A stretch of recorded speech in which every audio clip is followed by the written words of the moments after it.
Hello, everyone. Welcome to the Frontline event, Truth Matters, the State of Democracy and Press Freedom. I'm Raney Aronson-Rath, the executive producer of Frontline. I'm honored to be leading this conversation with our special guest today. This global discussion coincides with our distribution and release of the brilliant documentary film, 1,000 Cuts in the Philippines. Directed by award-winning Ramona Diaz, 1,000 Cuts chronicles the story of journalist Maria Ressa, a top target of President Rodrigo Duterte's crackdown on the news media. She and her Rappler colleagues have been on the front lines covering Duterte's brutal war on drugs, amongst many other issues. As a result of Rappler's rigorous reporting, Ressa has been harassed, arrested numerous times, and unjustly convicted of cyber libel. In January 2021, she posted bail for her 10th arrest warrant. This all could result in possible jail time. In the age where disinformation and misinformation have eroded trust within communities and has created deep political and social divides, we know now more than ever truth matters, transparency matters, accountability matters. These are simple yet extraordinary hallmarks of investigative journalism, where we believe really helps to maintain the bedrock of democracies worldwide.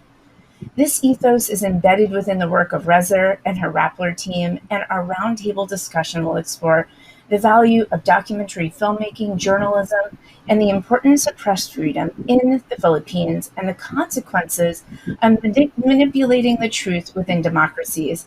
First, I want to share a clip from the extraordinary film 1,000 Cuts, where Maria explains the connections between social media platforms and networks.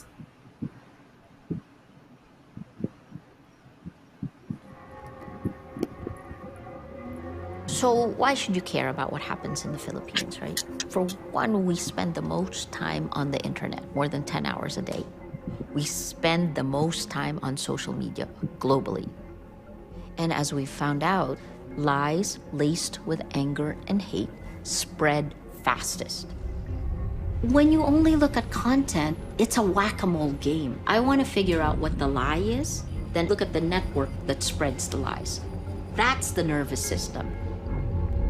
We started looking at one account that was attacking all journalists are corrupt. One account that had 25 followers. They were all following each other. We fact-checked every single item. These were all fake accounts. We began to count and found that 26 fake accounts can influence up to 3 million other accounts. 3 million. I think the first attacks, this word prostitutes, you can even track this word. Mocha Uson starts to popularize prostitutes, thinking Pinoy picks it up. Then it's repeated 1 million times to make you distrust institutions, to shift the way you think. In May 2017, we did a story on the transcript of Trump's call with President Duterte. Rappler just made the Philippines a legitimate target of North Korean nuclear missiles. It's laughable, but people believe it. It jumped to, I can smell an arrest and possible closure of Rappler.com. Then from there, we go to sexualized attacks, fuel misogyny. Women are a favorite, easy target.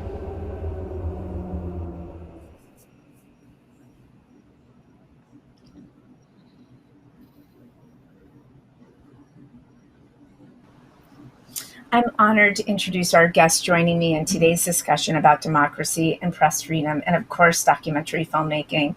First, we have Maria Ressa, the CEO and president of Rappler. A personal note about Maria. Maria has shared a lot of her thinking with Frontline over the years, and I've long followed her work as well as Rappler's, and it's always a pleasure to be talking with you, Maria. Welcome. Ramona Diaz, and great to have you here. And Ramona Diaz, of course, the film director of 1,000 Cuts. Again, someone I have long admired her work. It was a real pleasure for us at Frontline to be able to feature her film, 1,000 Cuts. Pia Ranada, a political journalist from Rappler who covers the office of the president. Pia, a pleasure to finally meet you, and I can't wait to meet you actually in person as soon as we can. Rambo Talabong, also a journalist from Rappler who covers security, crime, and what is happening in the Manila region. This is a really important situation which you've been covering, Rambo, and I'm also looking forward to discuss your personal situation right now as a reporter in the Philippines. And of course, Lian Buan, our final panelist, a journalist at Rappler who covers justice and corruption. So let's get started. Maria, of course, I want to start with you. How could I not? And it's just a pleasure to be with you, but also your reporters and Ramona today. Of course, the film itself, and you said you watched it yet again this morning, shows us that you've been through such an ordeal over the last several years, from being targeted by the government to harassment off and online. It's been almost continuous. But of course, what everybody's wondering right now is what is going on with you currently? And if you could just round up this week alone, what you've been through and your colleagues as well. Yeah, I think, watching the film in the Philippines. So thank you for the release today. Absolutely. Watching it in the context of this increased violence. First, the poor were killed. Uh, Now you have from the drug war, it went on lawyers. I think Lian has done that reporting. By our count, at least 56 lawyers, judges, prosecutors have been killed. And then the very last one is just last Sunday, Bloody Sunday.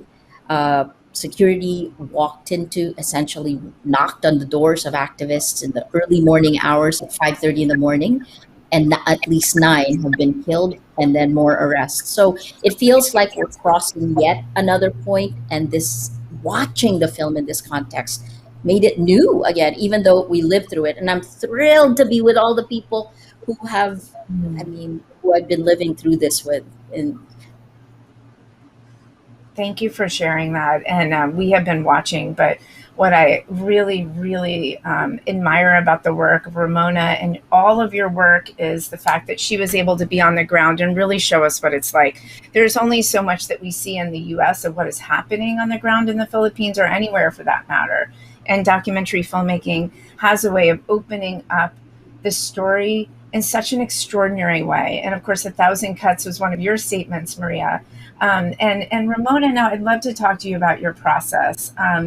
It's difficult to hear what Maria just said, but if we can go back for a moment, you started to film and the story took off. And I'd love to understand from a filmmaking perspective, how did you respond and what inspired you to do this?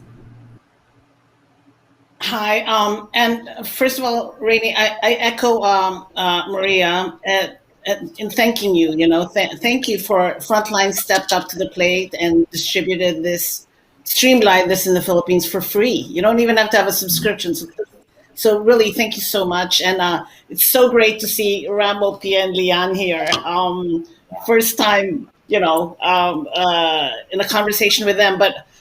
So going back, this goes back to 2016, right, when President Duterte became rose to power in the Philippines. Because I was born and raised under martial law, under dictatorship. So to me, it seemed really regressive that Duterte was president. So what drew me there really was the fact that he was in power. I wanted to see what was going on, and my process always starts with really explorations. I explore and see what is going on in the ground. Of course, what drew me first, my attention was on the drug war, because I started looking at.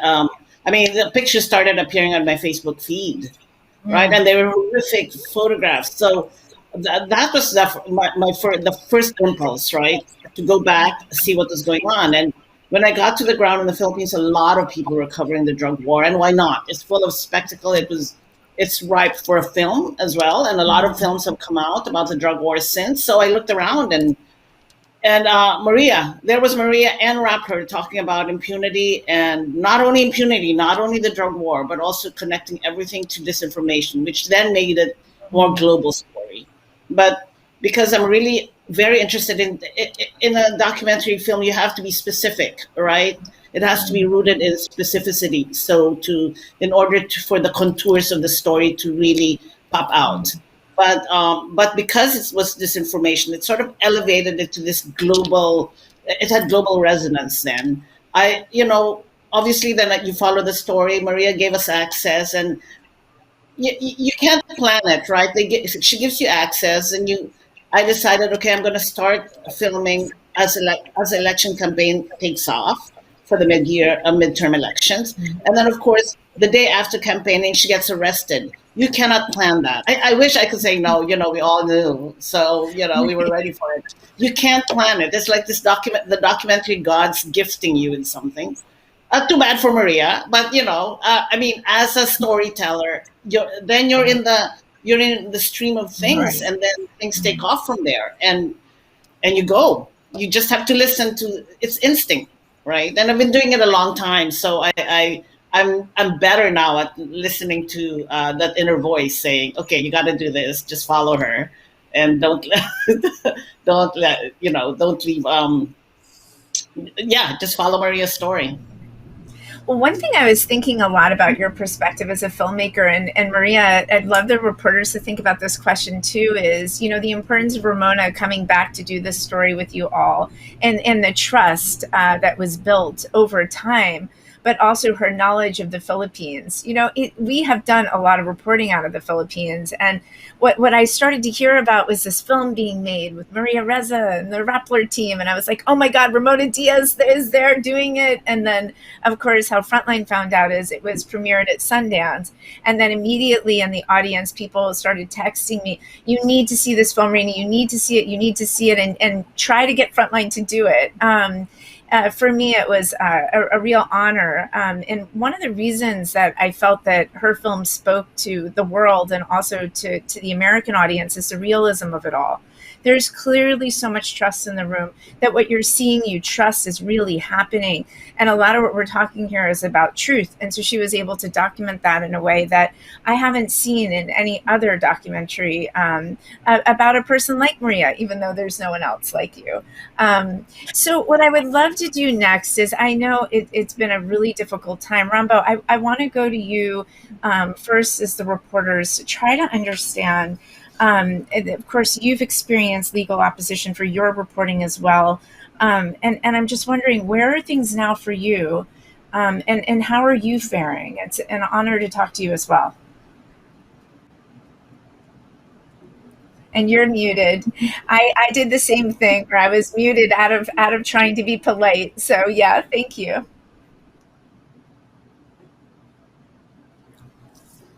In Manila.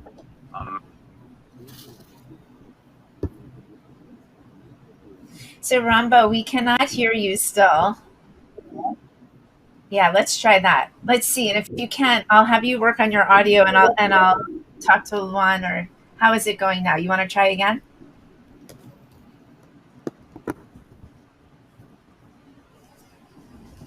So what I'll do, Rambo, I'll have you troubleshoot that. Maybe look at your settings, and I'm going to move on as we move through this conversation. It could also be something that we're all experiencing now with these virtual events. There's always something that happens. So, but we'll continue along. Luan, in your work at Rappler, you cover justice and corruption. Those are two very big issues, not just facing the Philippines, but the world. And of course, you've also uncovered tactics of oppression. Some of the work that you've written and that you've reported is so helpful for me to understand what's happening in the Philippines, but again, what's happening across the entire world right now, as we see these tactics really taking off, and also, I fear, taking hold. So we're no longer in the period of time where I see it as accelerating, only I see it now becoming normalized. I was hoping you could talk about your experience on this and how this intersects with the work of your colleagues as well. I mean, I've got to say that I find it strange for me to join this incredible group of people in a panel, because, like, if you compare, Maria has been convicted, Rambo has been ordered arrested, Pia has been kicked out. I mean, I have not experienced just a tiny bit of what they went through, so I am all the time amazed and awed by my colleagues. And sometimes I think about whether my next reporting would get Maria in trouble. But the good thing about Rappler and Maria and all of our editors and our bosses is that they never make us feel like we should be tempering down, like we should be holding our punches or anything. So we have always been encouraged to to report as critically as we could, and of course truthfully, and not think about where it lands Maria next. And while we don't like her seeing get arrested, we have always been made at Rappler to feel like we shouldn't let her legal challenges weigh us down, and that's really good. Right. And so have you felt that the reporting that you've done lately, what would you say you're looking forward to reporting on right now? Where do you see the edge of the story right now? I can't say that I'm looking forward to reporting it, because right now the situation is killings here, killings there, and I wish they would stop. We have just Rambo and I and a team have just published an investigation into the drug war, and we worked on that for a year, looking at reports of thousands of killings and hundreds of killings, and we said we wish the killings would stop, and they did not. A lawyer was stabbed in the head with a screwdriver. 9 activists were killed last Sunday. So just as we feel like we're settling into the peace and quiet, another thing goes off, and we have to do it all over again. I saw that reporting, and the depth of the terror right now it seems immeasurable. I know there have been situations in the past, but it especially seems that the work you all are doing couldn't be more important. So I thank you for that. And again, I don't think this is isolated just to the Philippines, and that's why we're so invested in this story as well. As it's the Philippines, but also, as Maria always talks about, this is just the front edge of it, and more is happening worldwide. Okay, Rambo, I'm hoping that you're able to speak with us now. Can you now hear me? Oh, it's wonderful. We can hear you. Okay, perfect. So I have to hear you. Yeah, you sound great. One thing I will tell you, and Ramona will nod about this as well, Maria spends a lot of time talking about you and Pia and Luan and all of the reporters and editors at Rappler. There is never a conversation that we have that doesn't involve all of you, and it's one of the most inspiring parts of the conversations with Maria is about you all. I just want to say that. So Rambo, we know that you have faced legal ramifications that are quite serious. Can you tell us about your situation?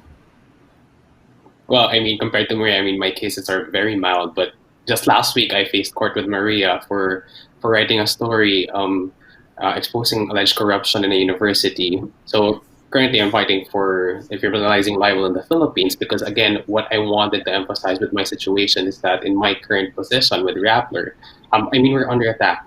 We are compromised. I mean, a lot of people are attacking us, but at the same time, Rappler is just representing journalism in the Philippines. A lot of journalists in the Philippines are also under attack. People who are less privileged than us, people who don't have the attention.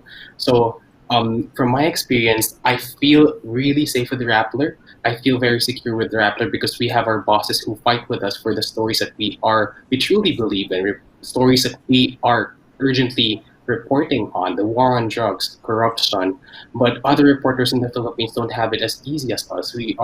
Other reporters are not privileged as us to have the same support, the same editorial independence. So currently I'd say that, I mean, it's really hard being a journalist in the Philippines, but at the same time, I'm happy to be fighting this fight with the reporters I am with right now in Maria. I really appreciate that your situation is less severe than Maria's. I do want to ask you another question, and I do understand even from what just Lian was expressing. You're on the front lines of reporting right now. What are you finding to be the most important story that you're reporting on currently there? I believe it really is the pandemic and the government. I mean, the Philippines is handling the pandemic so badly right now, and I've been covering law enforcement, and what the pandemic has done to the government is that it has only emboldened it. There are clips from the film A Thousand Cuts about, how the government abuses, how law enforcement really kills unabated. But under the pandemic, it's been really hard for reporters to report on what is happening on the ground. It's been harder to get information from the police. The police has been very hostile against reporters, and they're taking cue from the president. And this is a story that I want to continue on telling, the human rights violations are continuously happening, and we have to work harder to uncover them. Thank you for that. Pia, as you know, our previous president in the United States certainly used social media significantly. It was influential for many people, but also the attacks on the press and our democracy. In terms of press freedom, we're also under attack. Of course, we're in a new stage here in the US, but a lot of those ideas, like I've said, have really taken hold. And on the global level, people like Duterte, it's not just Duterte, but I would like for now to ask you about, as a political reporter, what prospects do you see for the future state of democracy in the midst of an age of disinformation in the Philippines? A lot of it hangs in the balance of the pandemic. I think that the pandemic is really changing a lot of political prospects for candidates here. Like, it's people think that the pandemic will be a major election issue, and I agree, because it's so tied to the economy, and like a lot of the shows on voters. But also interesting also that next year will be election year, so everyone is waiting to see how President Duterte will move. He will anoint as his chosen one to succeed him. We all know that it's interest to make sure that an ally wins, because he can expect, if someone from the opposition would win, then he or she would be expected to hold Duterte accountable, him and his allies. So there's definitely a lot at stake for Duterte and his allies next year. And 2021, this year, will basically set the stage for elections. So we're already seeing, movement that front. We're already seeing Duterte talking about who he wants to succeed him. And at the end of the day, will he be allowed to just leave without any justice done? Like the drug war, the pandemic, all of the failures of his government, will he be allowed to be replaced by someone he trusts, who will protect our democracy, move on from this, and finally, see someone who can exact accountability for this presidency? Because a lot was lost. A lot of the facets of our democracy that we, thought we had, right? Like people, for example, appreciating the role of media, people appreciating due process.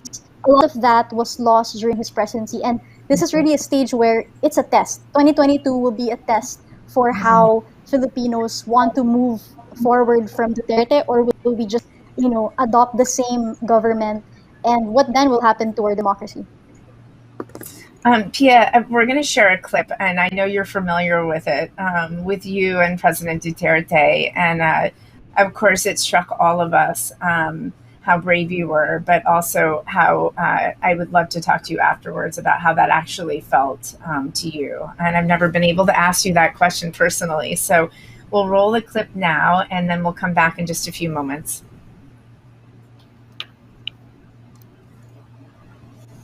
What do you know about the Bongos who intervened? Sir, as far as we're concerned, we've already addressed the issue of fairness on that article. Can you just answer, please, the question? Hindi kita maintindihan. Find a way na masabi ka nagtotoo, nag-intervene kami. I'll give it to you. And if you can find, I will ask Bong to resign tomorrow. Work on it tonight. Let me know tomorrow and I will fire him. If he did intervene, even for one word. Kasi kayo, tingnan ninyo yung article ninyo. Maligaya kayo yung gawain nyo sa kapwa-tao ninyo yan araw-araw. Just because you have the power of press freedom. You are a Filipino who has allowed to abuse our country. And you are an active participant of that. Ayan ang mahirap. In the name of the Holy Grail of press freedom. Yung amo mo, anong kaso niya? Gago kayo. Yung inyong mga reporter, they will be allowed to criticize us. But you go to jail for your crime.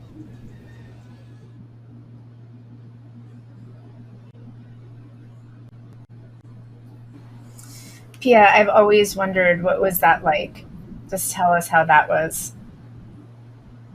It was a really, really tense situation for me, because it wasn't just that it was a press conference, because I regularly at that point had participated in press conferences with Duterte. So it's not new that he's talking to me directly, addressing me by name. It was more of the fact that I'd never seen him so angry at me before, and the fact that he was explicitly making a threat against me. And also, it was very obvious to me that the way he talked to me, it would signal that I would be part of a story. I would be part of the news, because in other press conferences, right? It was really mostly me doing the questioning. He would maybe like let off a remark or some sort of offensive side remark, but this conversation, it really was between him and me. He was really putting me on the spot, and I became part of the story for that night. And that's a very uncomfortable position for any journalist. No reporter wants to be in front of the camera, becoming the news. No reporter wants to be put on the spot and like the mics turned on them. It's a very uncomfortable situation, and it was also very clear to me, very heavy on my shoulders, that it would not be only me who would be judged for how I would act that night, but it would be Rappler and also Filipino journalists in general. How would we be judged by this moment where you have the most powerful elected official in the land talking down to a reporter, making baseless claims about the fairness of our article, when we had already addressed so many points that he had raised?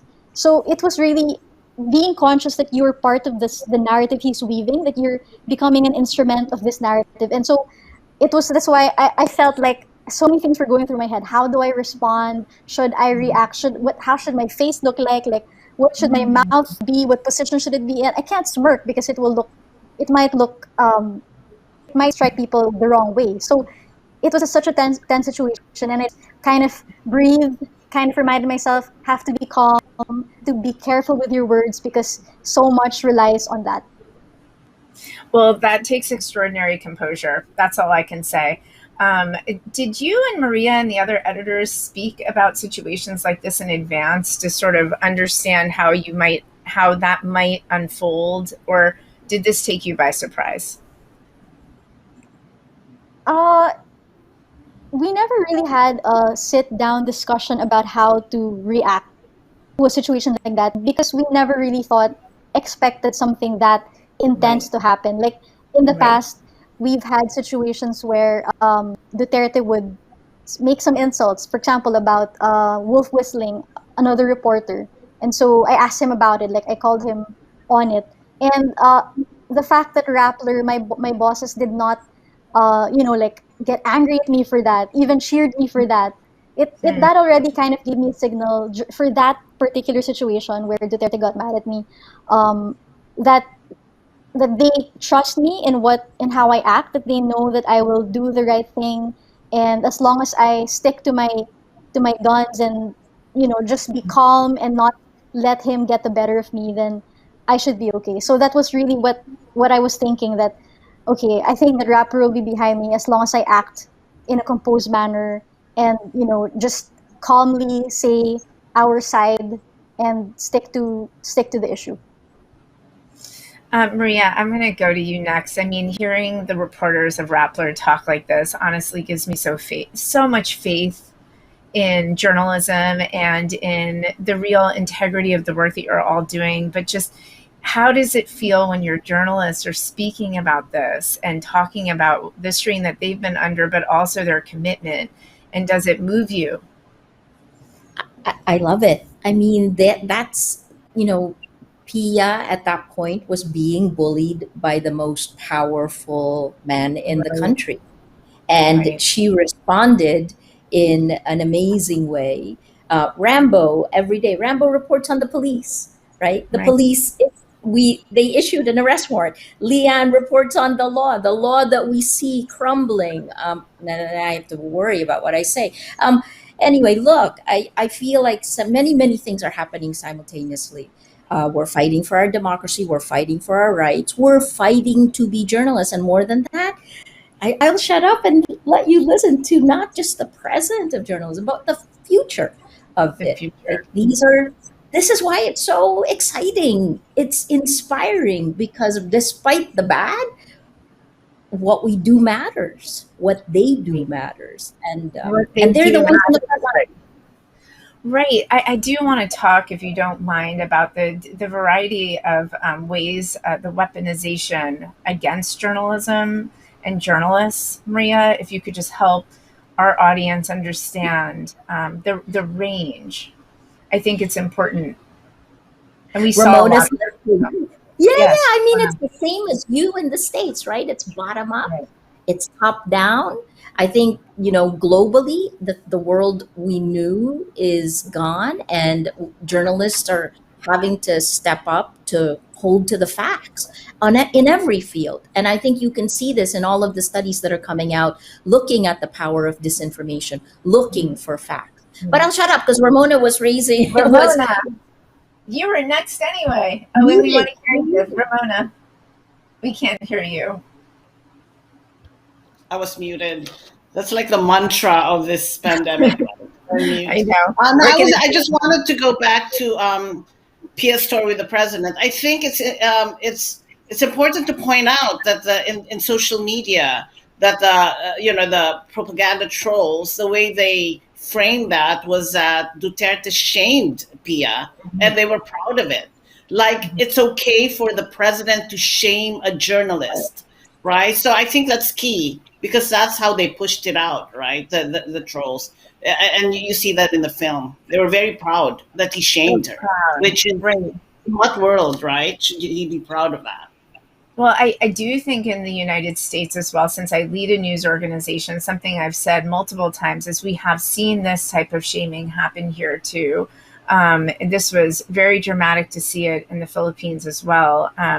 And what we started to think was, and I'm sure you're all thinking this too, that, we used to worry about filmmakers who would go overseas to cover wars. Now we're actually worried about this kind of weaponization that's happening inside our countries for journalists.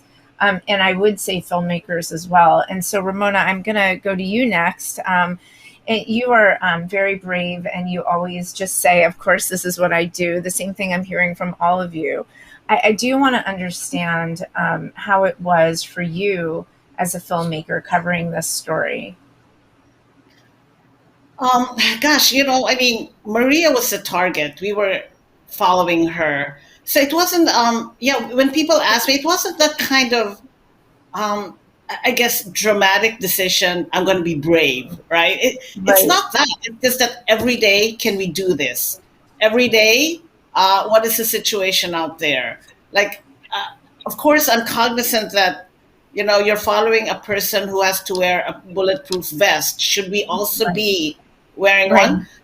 The fact is, we can't work with it, right? We can't run after her, and then it's just not possible. So you make a decision. I think but it's not this, today I'm going to be brave. It's not that. And I felt like, who am I to be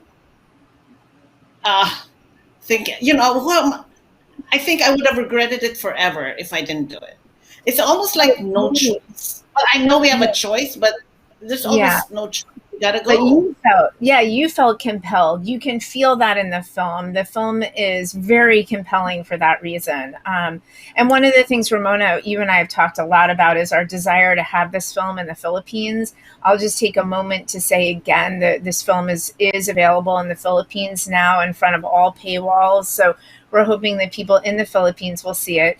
We did actually share it, as many of you know, for 24 hours in the summer, and the interest and the desire to see it was so keen and so passionate that we looked for how we could bring it back. And so we're hoping that more people see it and can understand what all of you as reporters have gone through Ramona's lens, which is such a unique and wonderful one. So I'll share another clip of the film, which is really one of the most powerful moments. And we'll take a look at what it's like about the Duterte war on drugs. And of course, Rambo is in this scene. So we're going to come to you right after.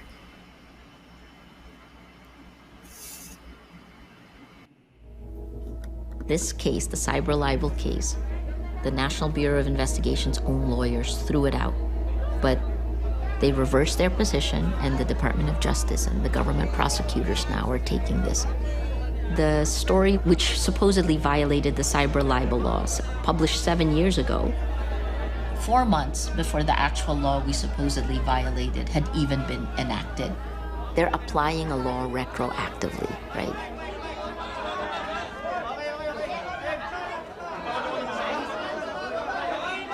International journalist organizations are saying this is an attack on the media.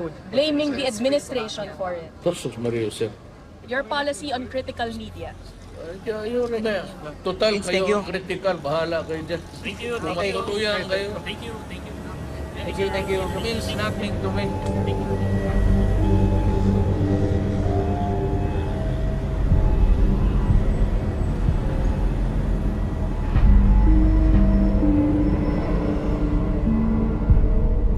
When the war on drugs started, a lot of people were dying. The government wasn't quick enough to show how many people were dying, how many people were gunned down in police operations, how many people were gunned down by vigilante-style killers. So there's discounting by the government. 4,500 gunned down within police operations. And human rights advocates estimate the killings to be around 20,000, including the killings which were at least inspired by the war on drugs of President Duterte. Tonight we are following a team of policemen conducting a simultaneous anti-crime and law enforcement operations to seize people who are violating city ordinances following the order of President Rodrigo Duterte to go after tambays. We will see how they execute the order of the president.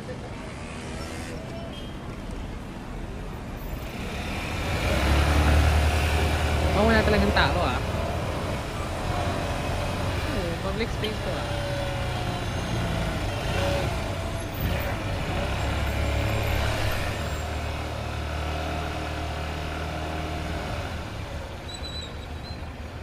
Pwede kayo may interview mabilis lang, sir. Baba lang ako. Quickie. Drug cleared na ba kayo? Drug cleared na dito? Hindi pa. Magano pa lang kami. Umikot na. Ay, nag-ikot ka lang kung papel lang. I mean, drug cleared na yung barangay. Declared as drug cleared na. Alam naman nila. Okay. Malinis na rin ito. Congratulations, sir. Talagang sinisipat nila. Tsaka sa tulong ni Sir. Talagang malinis. Sir Vic. Kung wala siya, hindi rin kami gano'ng makakilos na gano'n. Ang ganda na may CCTV. Kayo nagpakabit, sir? Hindi pa rin kaya. Barangay. Tama.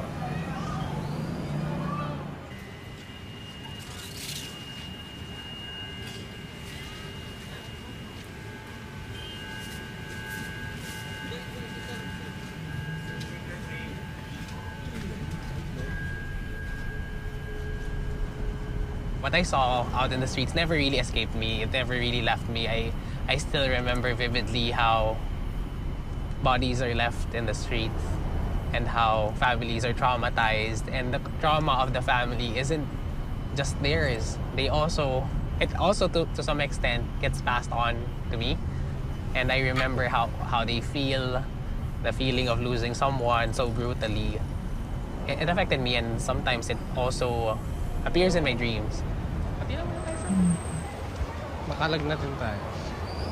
Delikado na. I'm terrified daily because I'm so close to the ground. The concern isn't getting hit from above. It's getting hit from below. It's not that the president will name me, but that a story I did wrong or a person I shouldn't have named would die because of what I did. And half of me is the journalist who wants the story. And the other half is I do not want to be party to anything like this. It sort of leaks into every part of your life, the paranoia.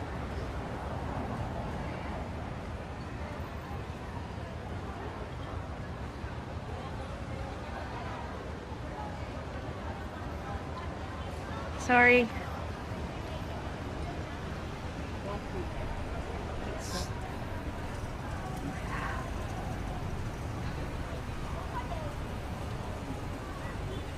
See, Maria says a lot she doesn't scare easily. I do.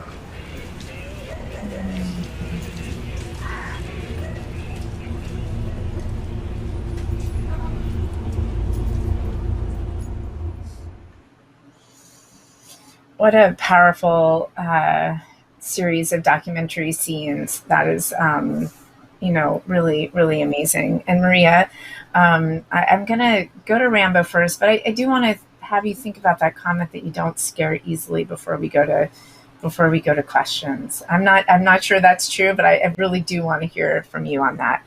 Rambo, what did you hope people would take away from your conversations with Ramona and just being really open about your own experience as a journalist? I mean, that's a really hard question because, again, that's something that I've been thinking about for the past 2 years. Like, what should people think about in our stories? What should they take away from it? What should they do? How can the killings be stopped? Is my story enough? These are stories, these are questions that we keep on questioning. And sometimes I feel like I want to give up on telling these stories because, I mean, it's so painful to tell them. And just watching the clips again really brought me back to the streets, speaking with families. Again, for the first time, I've seen dead bodies. And the cost, the emotional cost for me and also for the sources to say and to tell these stories and the danger that comes with this work. Sometimes I just ask, is it even worth it? But then at the end of the day, the numbers keep on rising. And we just reported under the pandemic that the Duterte government underreported thousands of killings. There are thousands of stories that are not told properly, that are not reported even. Numbers that remain numbers, and some deaths that don't even make it to the numbers of the government. So I don't think there's no other choice. It goes back to what also Ramona said earlier. Sometimes you just wake up and you don't have any choice because what else can you do? I don't know what others should take away from my story, but for me, it's something that I have to do. I want to continue on doing, and it's something that I'm happy doing with the Rappler continuously. Thank you for sharing that. I think we all share that in journalism right now. And I think what we do need to keep doing is keep reporting. And I talk to my reporters about that all the time. We need to keep investigating. We need to keep doing what we can do. This is our only power. Our power is to reveal what we're seeing and what we can check and what we can vet and what we can share with the public, right? That's our power. And it's extraordinary when I think about what you all are doing. Maria, just comment on the moment in the film where a reporter is saying, that you're not scared, and just help us understand your situation right now. I think so. I love listening to the three of them, but I'm just old. I mean, I'm old compared to the rest of my team. But I feel like I've spent the most of my career going to the gym, and I'm prepared. And my task in here is actually to just make sure we hold up the sky so that our team, the ones you see in front of you, can report, right? And that's precisely it. I feel like I'm just pragmatic. I've been through this before. Yeah. It's never been this bad. I've been in war zones. It's never been this bad and this constant. So this is also new. And I guess that's the other part. You've heard me say this, embrace your fear. It's the best way. Everything I've learned to cope with today, I learned when I was like 10 years old. How to face a bully.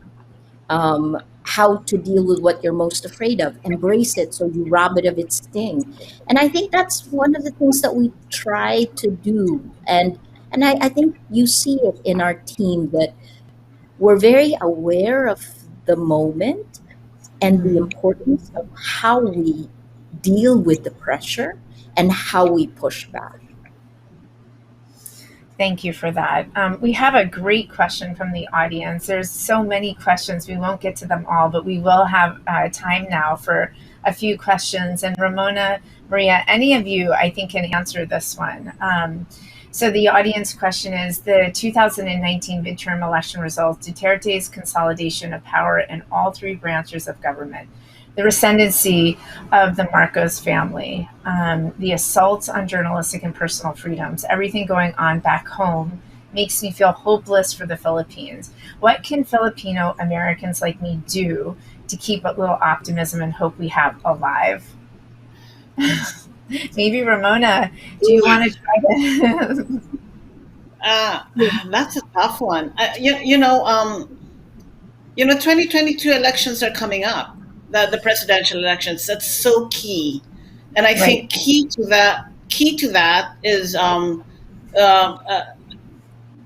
population, right? The people stepping up, civil society, organizing. And I think if there's a way for Filipino Americans to help that happen, I'm not sure how, but to really,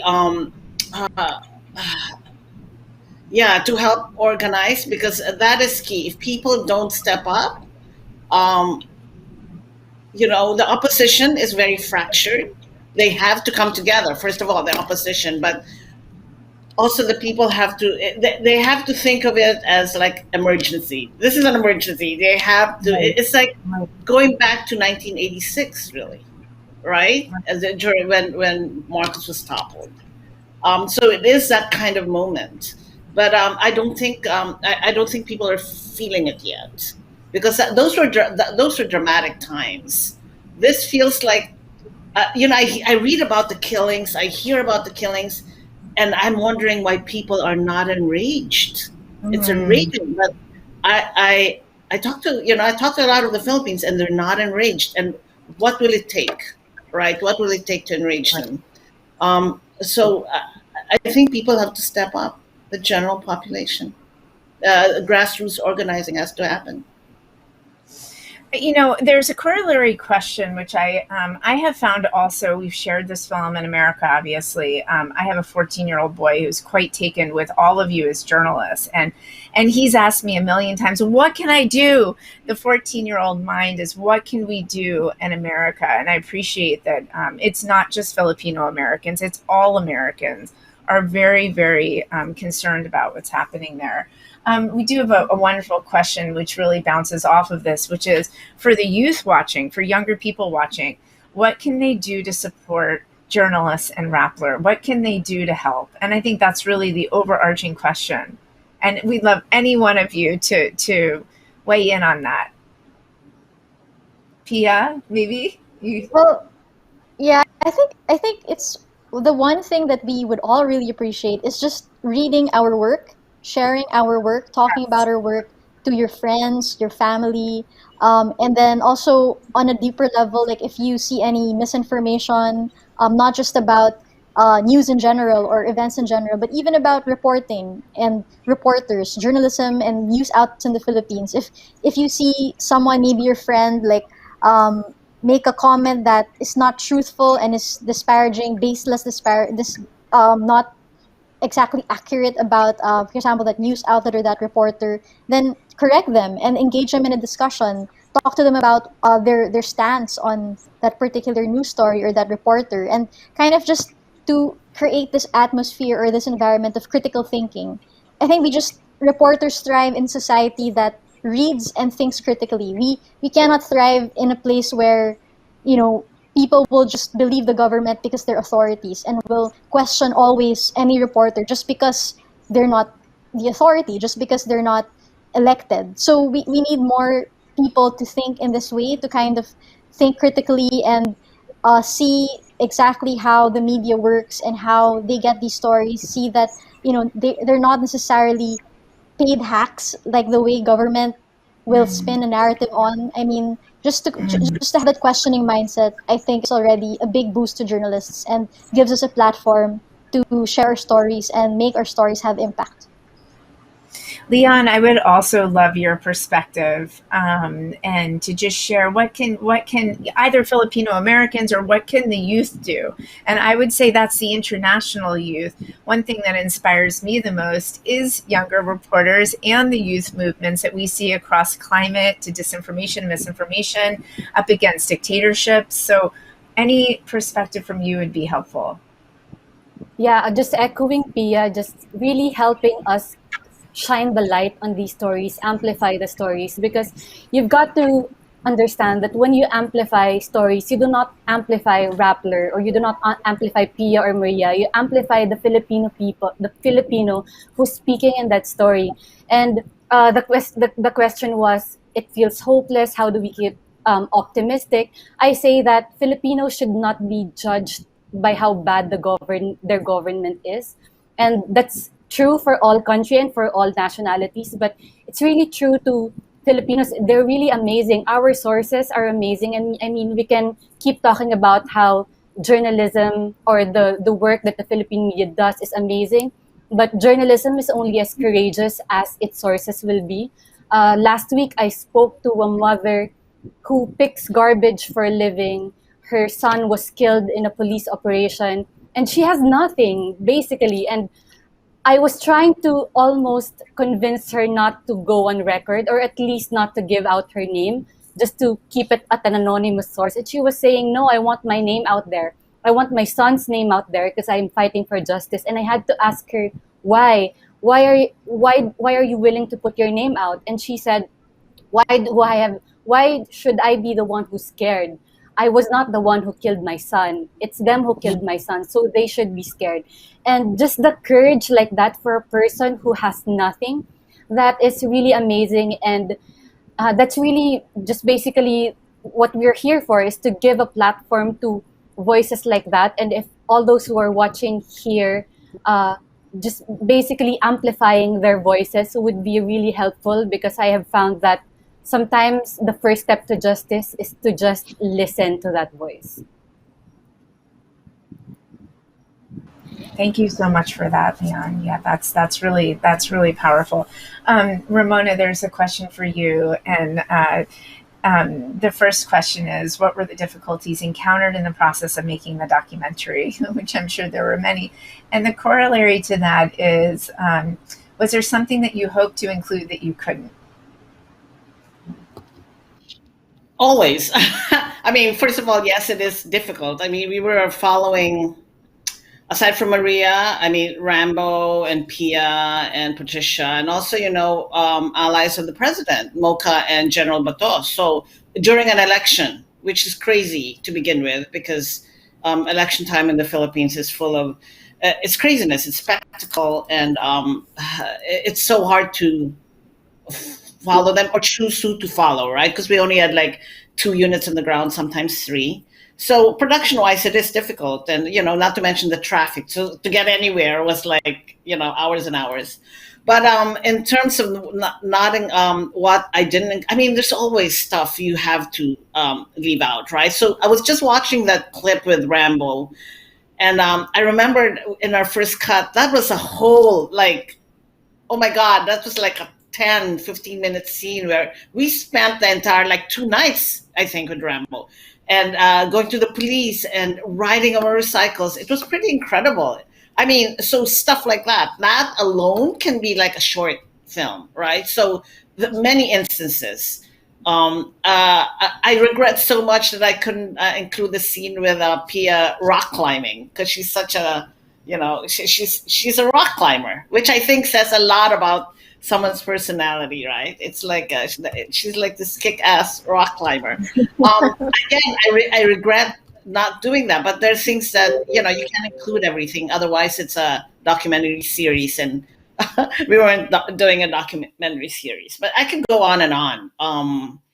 I mean, stuff with Maria. We filmed like how many hours with her? A lot of the legal things. So much. I could go on and on. We could be here all night.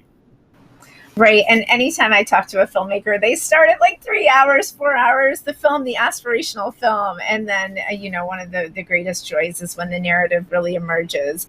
And you see that in 1,000 Cuts. It's so well told. And I think that will then connect with audiences. Maria, the last question is for you.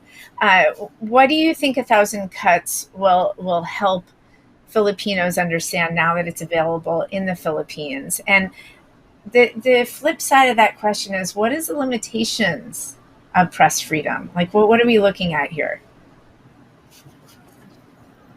I hope that Filipinos will see everything connected and realize how much we have lost. That's first. I think I'm constantly asked, what can we do? We're afraid. And I hope they realize, I hope I hope we realize that Lian said it really well, that this is, I said it in the film, if you don't use your rights, you will lose it. And sometimes people who have nothing, like the woman Lian was talking to, will have more courage than the people who are extremely wealthy. In fact, that's most likely true. And that's part of what you need, because at this point in time, silence is complicity. I am not an activist, but I am forced to become an activist when it's a battle for facts. So that's what I'm fighting for. I think that's what Rappler is fighting for. We want to bring you the facts so that we can make our democracy stronger, hold our government to account. There's so many things, but I hope that it changes this film, right? Raney, you and Ramona know this. We've seen this in different contexts. And at this moment in time, after such a violent week, after watching the escalation and feeling the last part, let go of learned helplessness. We tend to think, well, what can I do? I'm only one person. You are not alone. You are not one person. The pandemic makes you feel like that. But if you take care of your area of influence, if you stand up and speak, if you demand your rights, then 109 million Filipinos doing that will make a difference. One of the most powerful parts of the film is where you do talk about that and the internal struggle of a person who's a journalist becoming the story. And now, of course, I think the idea that we all stand up for facts and truth is what we all need to do in all parts of the world, not just journalism. And I just wanted to personally thank you all for your important work. I think the work that you're doing in the Philippines is inspiring. I think it's also setting the stage for journalism worldwide. I hope that you all know that the work that you're doing is significant, that we're watching, we're reading. We care deeply about you and your futures, and we care about the Filipino people as well. And Maria, as I've always said, you're my North Star, and you will continue to be that. And Ramona, I need to personally thank you for saying yes to Frontline, and also for being such an extraordinary filmmaker. I don't think, had you not been there to document this, we wouldn't be as connected to this story and as moved to help and to pay attention. Thank you for everyone who joined us in this important conversations, for your questions. And this won't be the last time that we talk to all of you. Thank you very much.